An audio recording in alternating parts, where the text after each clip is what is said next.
So for the panel, I do have questions, but I also really want you guys to ask questions as well, because this is your chance. This panel, we've got people from an apprenticeship point of view, and we've got them from the provider, and we've got someone that's done an apprenticeship, and then we've got people from the university, and we've also got someone that's been through a degree. So this is a great opportunity. And in the past, we have had some fantastic questions from the audience, things that I wouldn't think of and write down on this list. So anything, as I said earlier, there's no silly questions. So just have a think about it. Start getting ready with your questions. You can write them on notes if you need to. There's no hats to steal. No, there's no hats to steal this time. So we're all good. So I'm going to ask everyone to introduce themselves. The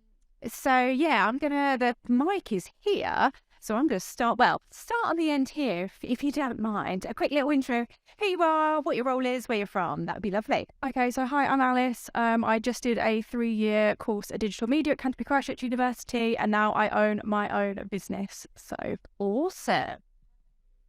Hi everybody, I'm Professor Christopher Pallant. I'm based at Canterbury Christchurch University. I have 2 kids myself, so I'm kind of not quite at the stage where they're out in the audience yet, but they're fast approaching it, too fast.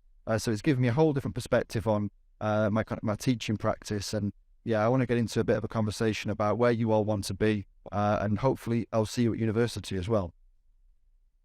Hi guys, I'm Anthony. So I'm one of the client engagement managers at Estio Trading. So my job pretty much is to help the aspiring digital marketers in this room get into digital marketing. Hi everyone, I'm Nakai. I'm a recruitment consultant from Estio Training, and essentially my job to help people kickstart their careers and get further in the industry essentially. Hi everyone, I'm Sam. I'm exactly the same position as Anthony, which makes things nice and easy. And thanks to Gary's speech, I'm going to be calling my son Samson. Love that. Amazing. Okay, cool. So I'm going to kick us off, and then I'll let you carry on warming up out there and getting all your questions ready. But I will come to you in a minute, so make sure you've got some. So we will start with Alice. So we're going to pass the microphone back down if that's okay. So Alice, firstly, amazing. Congratulations on running your own business now. I know personally how hard that is, so well done. Yeah. What does your business do? So we're a branding, web, print, social media management studio. We've just done it for about 2 years now. I did it alongside my university degree. So first time being full-time, and it is great. Fabulous. Well, congratulations. Yeah. So first of all, why did you choose university after school, and how long did it take you to complete your your degree, sorry? I don't know why I'm saying career. And were you able to earn money whilst you were at uni? Yeah, so actually I went to my A-levels after school, and I wasn't sure whether I wanted to do drama or media, and I found there that I had a real passion for media. I've always done kind of video editing and digital things along the side, but I really found a love for media.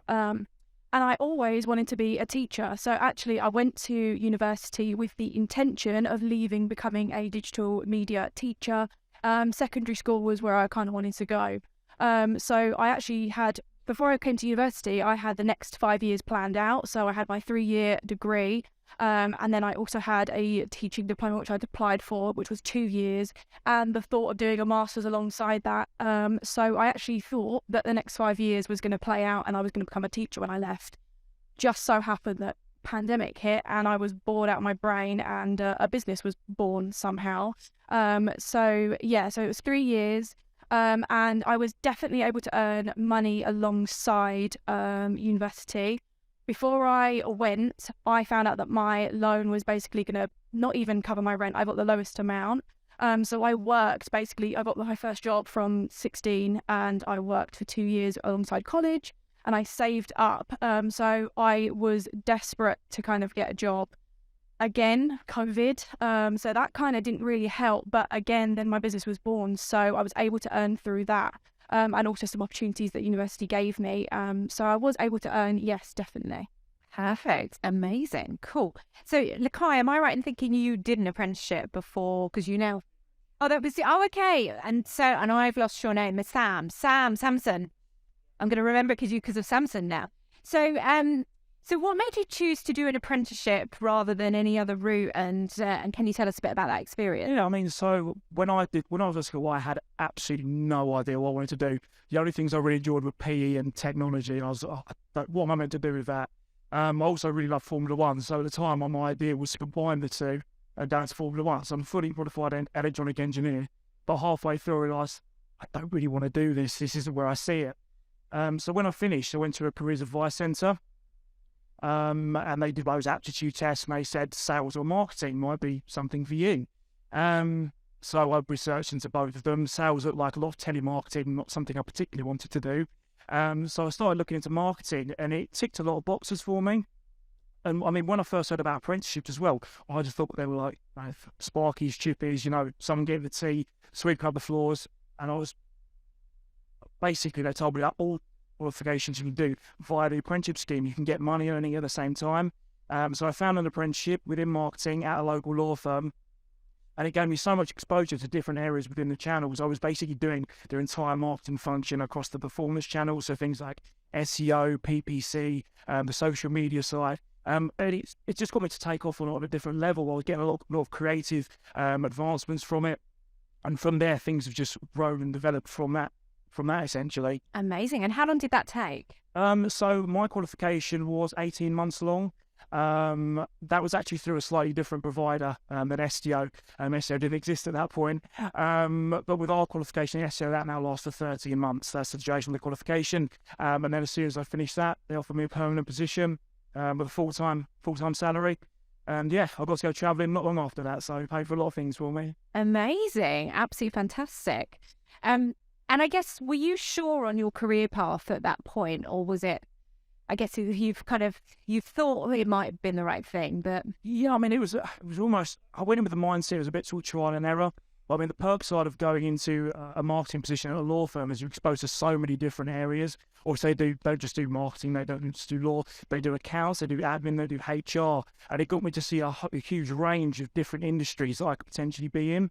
And obviously, as things went through, as I started doing the marketing material I was putting out was getting leads through. So I was starting to see that my work was yielding quite a lot of fruit. And from that, I ended up sort of moving towards business development because I found out I'm quite money hungry. So yeah, it really just got me onto that career path that I wanted to get onto. I'm still doing marketing now. That's part of my role at Estio. But yeah, it's helped me solidify what I wanted to do. Amazing. Before I ask any more, has anyone got any questions for me out here yet? Oh, I'm going to come over with the mic. Here we go, the roving mic. There you go. If a business idea isn't working, how do you know when to quit? So if you've been involved with a business and something isn't working, how do you know when to stop? Question, who wants to take it? I would say if a business idea isn't working, I say it's trial and error. I think when something goes wrong, it gives you that exposure to change and to figure out what you need to implement to make it right. So I'd say embrace all the mistakes. If something's going wrong, embrace it and try and work it out so you can move on to the next step. Anyone else, any thoughts on that? Yeah, I guess if you come to university, then it gives you the opportunity to experiment and explore lots of different potential pathways. I mean, there's been lots of discussions of pathways, and I'm really curious out there. It's a great question. How many of you, with a show of hands, have got your career in mind? How many of you know what your job is that you want when you're older? Okay, there's quite a few of you. How many of you have got a plan B? Okay, a couple, good. The point is, I could go on, a plan C, a plan D. It's the spirit of what happens if your business fails. If you come into university, I see what my role there is to kind of get inside of your heads to understand where you want to be. Coming back to the point that Gary was talking about, it's about being a storyteller and using all of the different digital tools at your disposal to be the most effective in that domain. Maybe you're going to end up working for a bigger corporation. Maybe you're going to work for an SME. Maybe working for Becky in Maidstone. Or maybe you're going to be setting yourself up as a freelancer. Coming to university gives you the chance over a few years. We bring in clients. We'll give you live briefs. We'll give you the chance to kind of create your own brands, experiment, fail again, and figure out where you want to be. So I think there's a few different perspectives that you could take to that. But absolutely, don't cling on to something if it's not working. You've got to be agile and Definitely. I also, my thought on that answer as well would just be to always think about what success looks like for you before you start, so that you kind of know where you're aiming to get to, and then you'll know if you're getting there or not. And then you're like, actually, maybe now's time. It doesn't feel like we've hit the milestones we expected. But also, you take lots of advice. The business world is amazing that so many people are so up for giving their time, to consult with you. Like sometimes it's paid for things, but sometimes you'll just find that there's mentors out there that will spend time helping you assess things like that, which I always think is really helpful. And I think to the university point as well is just since running Reflect, obviously I didn't go to uni, but Reflect, we work with universities so often and we try and give so much of our time to give live briefs to help get involved so that you do also get that business engagement. That's critical, isn't it? If you're not engaging with businesses, you're kind of still, it's like you're back at school, but actually it's not like that. So cool. Any other questions? That was such a good question. Here we go. I'm coming with the mic. So this is mainly for Alice. So you said that when you started your own business, was sort of like during lockdown, where a lot of other people started their business. So what did you do to make your business push ahead of everyone else? So funny story, and not to be one of those people, but I actually didn't anticipate my business ever to start. And I think that came really from probably a lot of self-doubt. So at the time, to give a bit of context, the laptop that I was working on was really, really old. It had hardly any memory. And so when I would create a project, a passion project, I'd create all the branding and website mock-ups and things like that, I had nowhere to store it and I didn't want that to go to waste. So I started an Instagram account, and honestly, for about 2 weeks, I would create a project, and when it was finished, I would export it and upload it to Instagram and then delete it and move on to the next thing. And one day I woke up to a message and it was a request from a business, and she said, I've seen your work. I love it. I'd love for you to make a logo for my business. And I, at that point, was like, wow, okay, I didn't expect that. So I hit her with the very, very humble £5 charge for about 2 weeks worth of work. So don't do that. But it did start something. And you're right, a lot of businesses at the time were starting up because people had the time. But what that meant for me was a large group of people had very small amount of budget and they were looking to get their business out there. So yes, there were a lot of other people who started graphic design, but there was also a lot of baking businesses, people who were training to be hairdressers, people who were thinking, you know what, I've got nothing to lose, I'm just going to start it and see where we end up. And those people were the people that came to me, and I positioned myself in my business to be able to be there for them.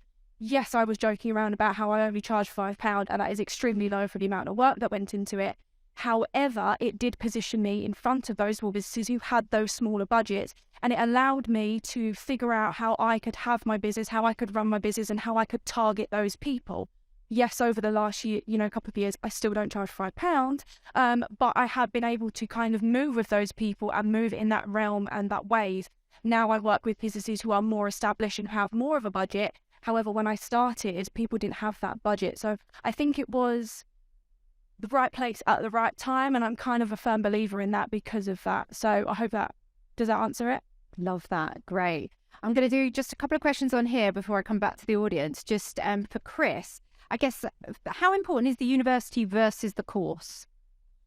Good question. I asked my students yesterday this question. I thought, you sent through the briefs. It was very helpful. And it's good to ask you're almost university age students, because I'm nearly 40 and I don't know what's most important to you. And one of the things that surprised me was they talked about the campus environment of my university in particular, and the kind of fact that it's a safe space. The pedestrianisation of Canterbury as well was something they were talking about. The fact they can walk across the city and there's no cars. You can just get from bar to bar, to shop to cafe, and you're all in a kind of a safe environment. And then our campus as well is kind of self-contained, and we're just next to the city as well. So they were talking about how when they made the choices between some of the competitor universities, Greenwich, University of Kent, why they came to Canterbury Christchurch was because they didn't want to be kind of away from it. If you go to Kent, if there's anybody here that's Kent related, then apologies.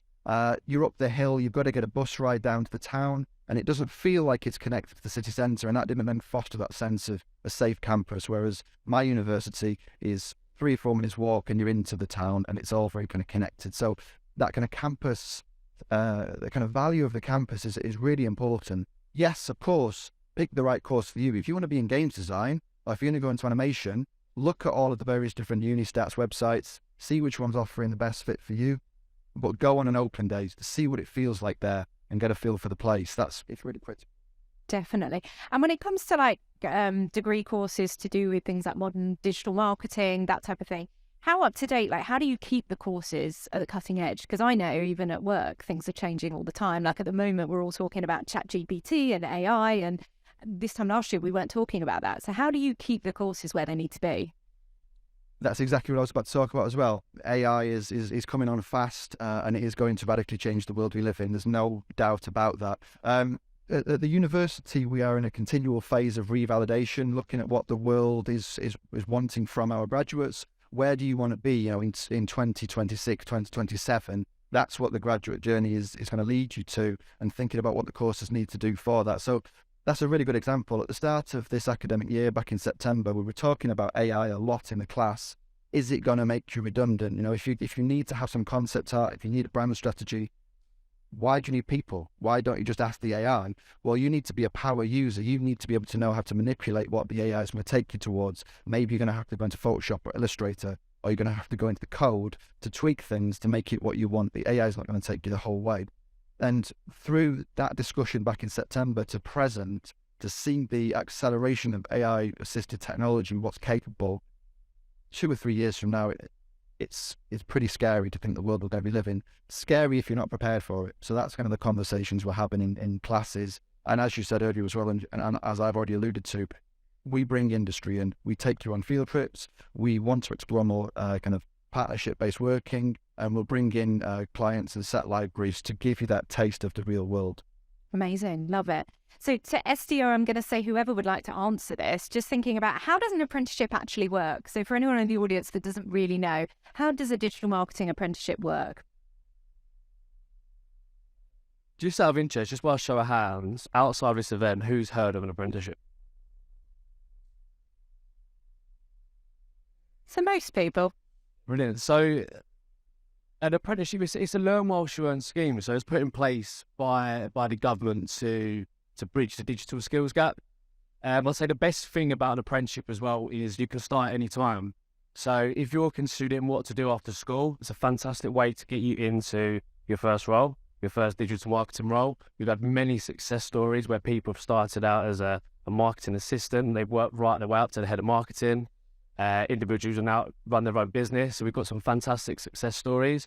Or if you're midway through your career and let's say, for example, you wanted to tackle one of the higher digital marketing courses. So if you wanted to do a degree apprenticeship, there's also that option as well. Brilliant. And do they come to someone like yourselves, or do they need to find the employer first? How does that work? Either or. I mean, if someone's already at an employer, the employer would reach out to us and I'd select individuals who would like to what we call upskilling. So the employer would reach out to us and say, I've got some individuals I'd like to put them on an apprenticeship, or they have soft skills that I would like to enhance. It works that way.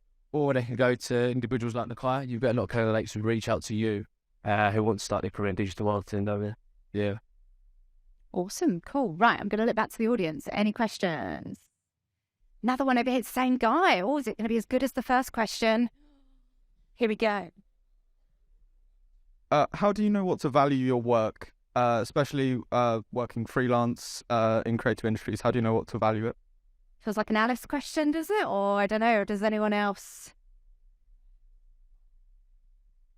So obviously I did just say that I started at £5, which is what we did at a lecture recently. And it was not a wise choice in terms of you should value yourself and be confident in your own decisions and your own working, because there is, not even going to lie, millions of other people who can do the same job as you. In terms of, very loosely, in terms of graphic designers, there's millions of people out there.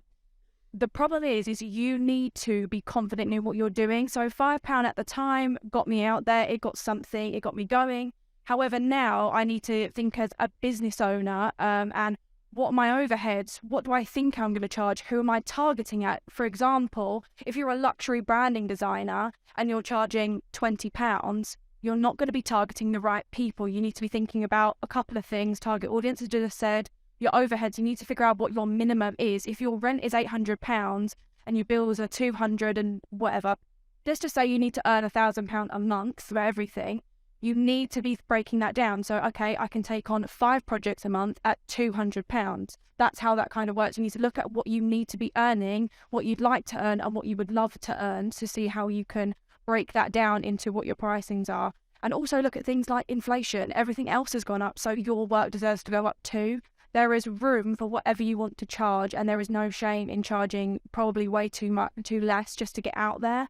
And then upping it. I'm constantly upping my prices, changing things, updating my packages, all of these things to see who we're suiting towards the most. So it won't ever just be you charge £100 and that's it, you never change. Some days you might look at that and think, oh, actually, I'm not at that level, I'm going to charge a bit less. Or sometimes you think, I'm doing really well at the moment, and actually the people who I'm targeting are wanting to pay more, so I can up my prices. A good way to do it is kind of open it. Maybe don't list your prices and talk to the client and see what their budget is. That's a good way to start out, because sometimes you might have somebody who comes to you and what someone wants to pay £10 for, someone will pay £1,000 for. So it's good to open that up. So my advice would be look at those couple of areas and maybe just open it up and see what people would charge for you, and try and make the most of that. Definitely. A bit of mystery shopping is always good to find out what your competitors are doing. Yeah. Always feels a bit mean if you make them do too much work, though. So be kind. Anyone else any thoughts on that? Has anyone other experience? Alice has been very modest. So I taught Alice, and we had Alice in recently to talk to the students.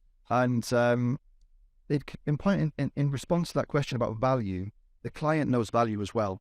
And I'm just basically teeing Alice up here to tell the anecdote. I'm not going to tell it for you. But you had a very good sort of AAA client. You know, you're here listening to lots of charismatic people today who have been on their journey. They're kind of the end of their book, the kind of chapter 22 of their life story. We're all further along than you. You're at the start of your journey. You're going to have to tell your own story and find your own path. But this is a really good anecdote, so over to you. Just for a point, I wish I never said this because now Chris tees me up for this every single time. I'm excited. No, so one day I was about a year into my sort of business journey. I had literally just handed in my last project for university. So it was my first time being full-time in a business. Now, the connections that I'd made with certain clients had led me to another connection with another client. And he was basically he was in real estate. And he said to me, I've got this amazing opportunity for you. And I'm thinking, okay, cool. You know, one of those things. He described the brief and what we had to do. And I gave a estimate of what it would be and a price breakdown for the project breakdown. I come back the next morning to an email that said, oh, unfortunately, we think that you've priced this too low. Now, if you're a freelancer or a business owner, that never or very rarely ever happens. And this client said, we love your work so much. We think that you are going to bring more to this than what you're charging. And so we're going to triple the rate. I can release this now, and I know what you're going to make me say because the NDA has expired and it will be coming out soon. But the work I found out was for Tyson Fury and for Ant Middleton. So the right clients will find you and they will value you way more than sometimes you value yourself. That was a pivotal moment when I realised, okay, I need to back myself because I am somebody who is full of self-doubt, always have been. But the fact that multiple clients will always do the same, maybe not even the highest of highs like them, but clients do tip as well. You know, we come to the end of the service and they're giving you really good feedback. A review means so much. A tip means much. And even tripling the rate was amazing. So sometimes opportunities will pop up and take it in your stride and learn from it. The important thing is that I learned from it and that there are people out there that will pay, you know, look at Ackle rebrand and how much that cost. Burberry have just recently rebranded. I think they paid something like ridiculous, like 15 million. So it's out there. There's an industry. Don't doubt yourself. Love that story. I feel like you need a round of applause for that. Like, love that. Love that. Thank you, Chris, for making us say that as well. So let's just hop back over to apprenticeships for a while. Just thinking about, I guess, like from a family perspective, your family often expects you to go to university if that's what they've done. And same as Sam said earlier, that sometimes people just think apprenticeships are for builders or electricians, that type of thing. How do you see it? Like, is it difficult? Sam, was it difficult for you to convince your family to do an apprenticeship, or were they behind you? They were absolutely fine with it because it meant I could pay them rent. Nice. No, they were fine. They were just happy that I found something that suited my skill set, to be fair.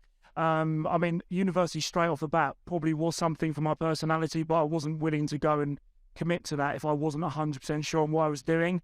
So I explained that to them. They were fine with it because neither of them went to university at that time either.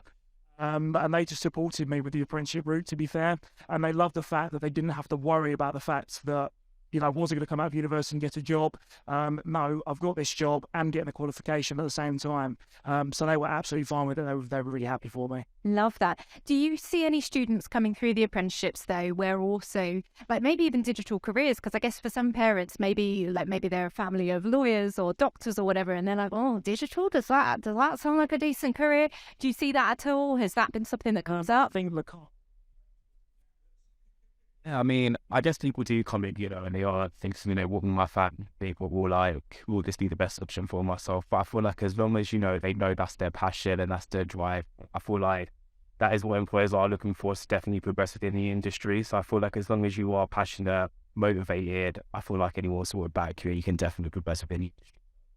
Definitely. It's so true. And like the digital industry there, and you're going to find out more today, there's so many pathways and so many opportunities to earn huge amounts of money as well. So it's a huge industry and it's definitely not going anywhere. Any more questions from the audience? Come on, all right at the back here. This is Ellen, I think, from my own team. Which way are you going? I'm coming round to you. This is lovely Ellen, by the way, so if you need help later. Hi, I had something about apprenticeships. I want to know what sort of brands you work with, companies you work with, and also if I'm sat here as year 13, how do I find out more? Question. Yeah, we work with many brands. I was actually doing a case study in one of our most recent companies. So we work with Virgin Media. So just to give you an idea on Virgin Media, it's slightly different to digital marketing. We work with a digital marketing cohort with them at the moment, just off the back of being an exclusive network engineer provider. So we work exclusive Virgin Media. I think we've just helped them on 50 apprenticeship training, 50 apprentices rather. And in September, we're due to support them with further training for 70 more learners. We work with Santander, Sky, a lot of football clubs as well that we help run the socials for. Do you have any that you'd like to? Sports brands are particularly popular at the moment, so the RFU, they're one that they're interested in utilising us. Castore as well, so the people that make the kits for Aston Villa, Wolves. It's just huge array of businesses and a number of different industries. And obviously the benefit of that perspective is if you are coming to us looking for an apprenticeship, we can speak to all of our clients in that remit about you. So you've got so many different avenues and different industries that you could potentially do digital marketing in, not just sports, not just digital marketing agencies, not just law firms, pretty much any industry, we can cover that. Love that. Because that's the thing, digital straddles everything. You'll have in-house roles where you're working in a company, and that could be anything from a B2B business to a B2C brand that you know. And we all get a bit hyped up sometimes about the big brands that we know and love. But actually some of those smaller companies and smaller brands or B2B brands that we haven't heard of that maybe are doing things behind the scenes that power all the big brands are really cool as well. So definitely don't get too excited just by bright lights of big companies, because there's lots of different scales and benefits in there. Any more audience questions? Come on, I feel like I want to walk to the back. Someone in the back. Oh, we got one here. I'm taking it. I'm coming to you. Here we go. A question for Chris. How do you help students with getting internships? And if you do, how do you help them ascertain those internships? And what are the processes and the steps that you take to help them get the internships? Yeah, Question. That's a really good question. We're only at the start of our process of bringing internships into our courses. We don't have any formal year-long internships or anything like that at the moment. We do work placement. We'll help kind of do work-based learning modules. We also give you an opportunity to go to various different employers in the local area and see how things are done. But we haven't really rolled out a widespread internship process yet. But that is something that we're in the revalidating the whole of my school of creative industries at the moment to bring more of that in as part of an offer. So the honest answer is we don't do it currently, but we would support you if once you've got that up in the air, you'd be well supported. And we generally have a very good relationship with students, one-to-one basis. You can come to speak to us. So in terms of working out how we would help you find the right fit for you, we would have a team, a centralized team, and we'd work closely to make sure the timings were right, to make sure that it was kind of matching up where you wanted to go with your career. But this is me essentially getting the crystal ball out and telling what would exist 12 months from now. So historically, it's not been part of the school's offer. But we definitely have had communication with your team before, the employability team as well. So there's definitely good connections there. But also, Ellen that asked a question a minute ago, I'm going to use her as a good example because Ellen applied to us for an internship. So after she'd done her degree, I think you'd also been working at this point, maybe. Yeah, she's nodding at me. And she wanted to get our attention. Now, we do have an internship program, but she wasn't coming through that in that way. So theoretically, I could have gone, oh no, she's not in the program we do, put her to one side. I didn't. She sent me a 12, 15-page portfolio. I could feel like she's going red. It was amazing. She did this portfolio document that she branded in Reflect Digital colours and explained why she wanted a job at Reflect. She even included Harry, the Chief Happiness Officer, and showed us things that she'd done. Some of it might have been paid for work. Some of it was just things that she tried out and done online, etc. But whoa, did she get my attention. And the second I saw that, I said, this girl needs an interview. We need to get her in. And I think the team were like, but we don't have any more internships. I was like, I don't care. I would like to see this girl. And she came in and she blew us away. And 2 years this summer, she's been working for us. So we gave her a 12-week internship that we hadn't budgeted for because she stood out so much. And now she's full-time with us and she won our Rising Star this year. Yes, she did. I've remembered correctly. So yeah, she was Rising Star for the year. So again, it's putting yourself out there. Like anything can happen. And it won't always happen. Like Ellen could have sent 100 of those out and nothing might have happened because it wasn't the right time or not the right person in the business saw it. Which is again where you also, if you're using LinkedIn, you can think about how through LinkedIn you might be able to contact the right person and put it in front of the right person, because sometimes they might be the one to go, do you know what, I can make this decision. I would like to see this person, even though we don't have something for this right now. Right, come on at the back. Any questions or at the front? Oh, same guy again. I love it. What's your name? I need your name. What's your name? Josh. Yeah. Yeah. So if you're working freelance, you can be subject to mistreatment from clients. How do you protect yourself from this? Good question. So something that I constantly actually have just started doing is looking at my terms and conditions monthly, and getting lawyers in and checking that over and making sure that it stands. But one section that I consistently update is conduct. There is no reason for any rudeness, any sort of, like downplaying. Also, you have to be kind in these things. So I definitely have a clause that, if the conduct is escalated or rude conduct or anything like that, they are at risk of the project being terminated and the deposit being held, because it's just not an environment that either person wants to work in. As a designer, as the social media manager, anything like that, you want the creativity and you want that space and the flow. You want that connection with the client as well. You want to feel what they do. Why do they love their business? Why are they creating this personal brand? You want it to be a positive and uplifting space. Maybe a sample logo that you get sent isn't exactly what you envisioned.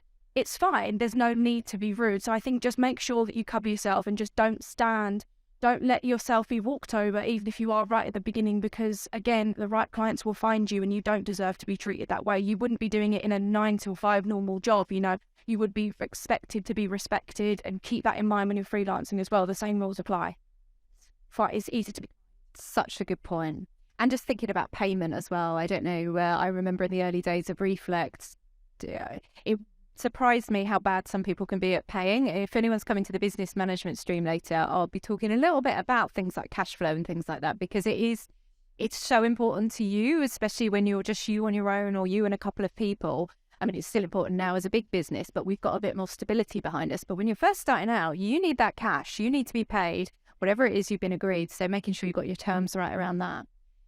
Any more questions? Come on, be more Josh. Oh no, we've got another question here. What's your name actually? My name is Bassa, and I have a question for Alice. So social media glamorizes the idea of starting your own business, and as such, have you been influenced by those? Because you obviously see people posting about, oh, I did this, I did that, and I've earned a lot of profit through this. So have you been influenced by such ideas and such?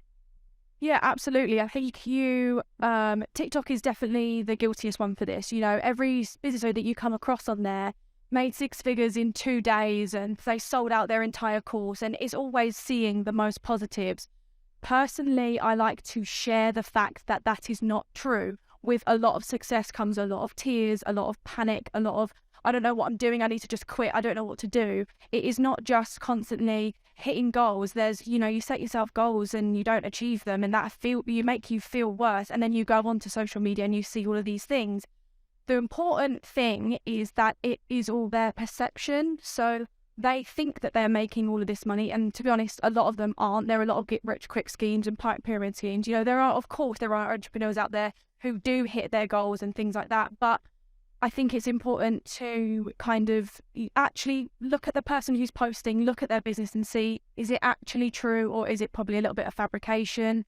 It's very easy to get sucked into that, and very easy to get sucked into, like I say, selling out in the first 2 minutes or whatever. But actually, a lot of launches aren't like that. A lot of things aren't like that. You might sell 2 things, but those 2 items mean a lot in the grand scheme of things. So personally, if I see any of those types of people, I just kind of block them. Don't really think about it. Don't even want to think about it, because you're on your own journey. And my favourite quote of all time is, don't compare your chapter 1 to somebody else's chapter 20, because you may be looking in somebody's, 5 years of hard work, dedication. You've only just started, so you might not be in the same, on the same chapter as them. So keep that in mind. And if you see things like that, I usually just block it out. You can do that on social media, which is great.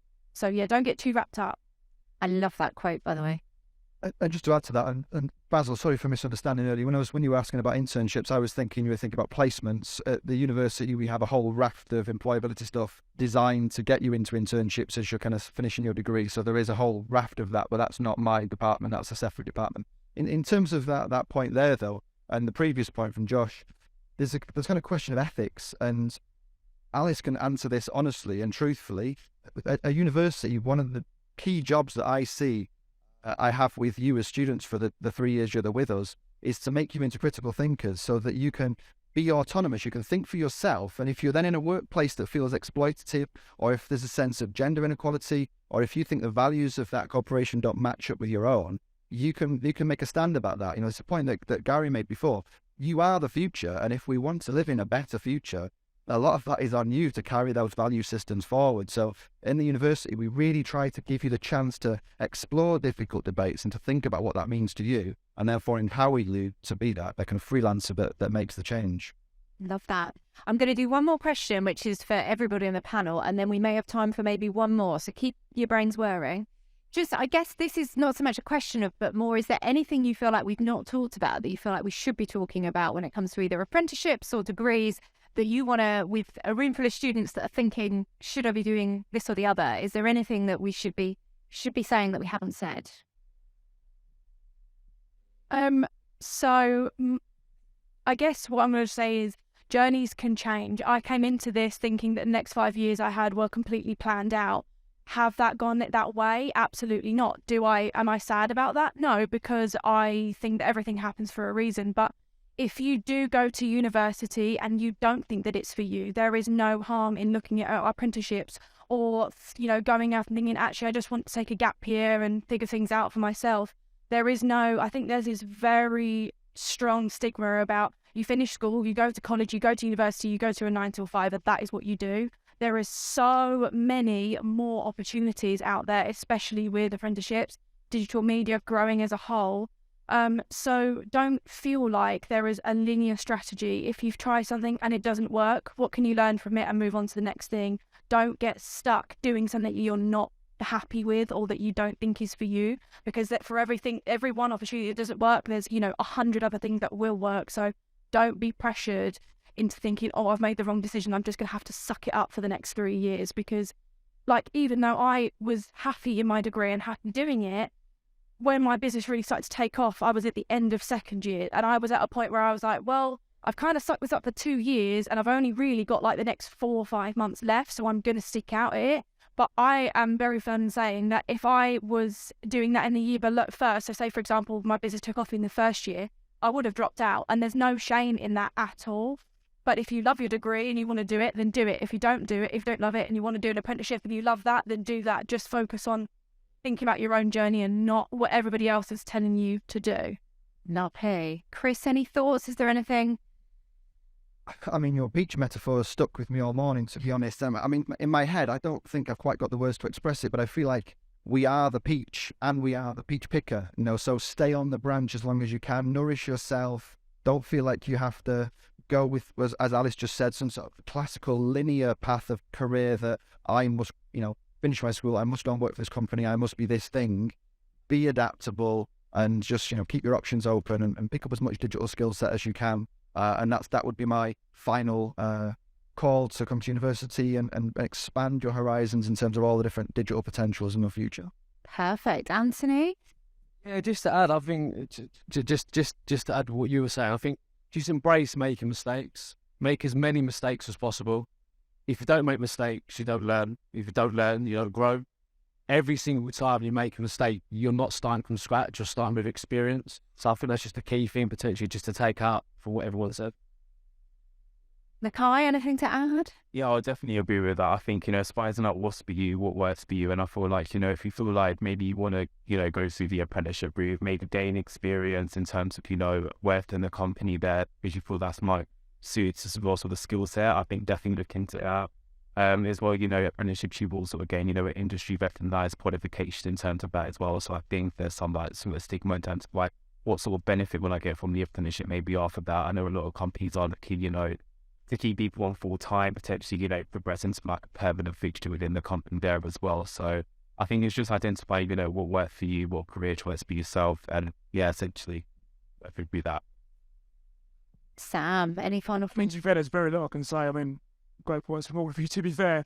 It's just probably a case of keeping your options open, as Alice mentioned. We're all going to be here speaking to all of you, so do come over, introduce yourselves, and we can sort of talk you through how it works with us, what you can do. Tap into every resource that you possibly can in regards to sort of careers advice, things that you can do. But I don't really want to sort of tread on in exceptional points and already distract. Is there just one thing that just popped into my mind as you guys were talking? Is there a percentage of the amount of people that get kept on after their apprenticeship? Because I feel like if we were to bring an apprentice in, I would definitely not be thinking, oh, this is just for 13 months, and then once I've taught them all about my business while they've learned about digital, I'll let them go. I'd want to keep them. So is that? Yeah, absolutely. So all of the roles we bring on, we make sure there's a position available at the end of it. We don't want just a fixed term contract, a short term fix. You guys are the future, and you need to sort of integrate yourselves into businesses. So any role that we bring on will have a full-time role at the end of it. Perfect. Love that. Right, one last question. Come on, make it a good one. Oh, we got two. Right, we're coming. Let's squeeze two in. On Instagram, right, the existence of bots genuinely confuse a lot of people for businesses looking to hire freelancers. How would you avoid this? Any thoughts on that? Yeah, so I guess I started in a bit of an unconventional way in terms of businesses. So Instagram I do think there is definitely a stigma because most of my clients have and will continue to come from Instagram. It is personally one of my favourite platforms to put my work onto. Yes, I have the more traditional routes of LinkedIn and, everything like that. TikTok I use as well. But Instagram for me, I do love it. It's where I started. It's where I think I will always be at heart. And the problem is I think businesses sometimes find it hard to go to an agency. I think sometimes when you get intimidated by a big agency, I think some small businesses think, oh, I'm not good enough to go to them. Some small businesses really struggle with, belief. So sometimes being just on Instagram and giving a casual message of just hi, is there anything that you can do for me? It opens it up. Instagram is also a place where I get to show a lot of me and my personality and connect with a lot of business owners. People will follow me. I see the business follow me. And then, 6 months later, after consistently showing up and showing who I am and showing my vulnerabilities, they then pop a message, they finally click and it's okay, well, what can we do? I think I need you. So use Instagram, use TikTok. We're in an age where they are incredible and they turn over a lot of clients. So don't, have your website and have your LinkedIn and have that professional stance as well. But also, Instagram and TikTok is also another professional tool. It may not be accepted as that yet, but it is an incredible tool to use. Perfect. I'm probably going to get told off because we're out of time, but we're going to do this really quickly. So if you're going into a course something that's got a very specific skill set, and if it doesn't work out, how do you advise diversifying beyond that skill set? Yeah. For you, Chris, maybe? Sorry, I didn't catch the first. So if you've gone into a course that's got a really specific skill set, but maybe it hasn't worked out and you need to do something else afterwards, like how would you diversify from there? Yeah, I mean, it's a good question. Personally, my course that I teach on digital media is very broad, so it wouldn't be an issue for you. You know, we teach across graphic design, web, animation, filmmaking, you know, all types of different content creation we teach across. And then we also bring in the kind of contextual back end, you know, why are we making these choices? What are the ethical dimensions of this? So it's very broad. If you started on our course and it really wasn't ticking the box for you and you wanted to do sort of a more journalistic approach, or maybe games design, then we have a thing called change of course, and you can fill out a form. And if you do it early enough in the semester, it's not very disruptive, and you can then move across and could be on a games design course within 4 or 5 weeks at university. You can do that mid-degree, like a year in as well. But there's obviously some sort of trade-offs there because you've committed to a large chunk of your time. Amazing. Thank you so much, everyone on the panel, and thank everyone in the audience for all your great questions. Big round of applause.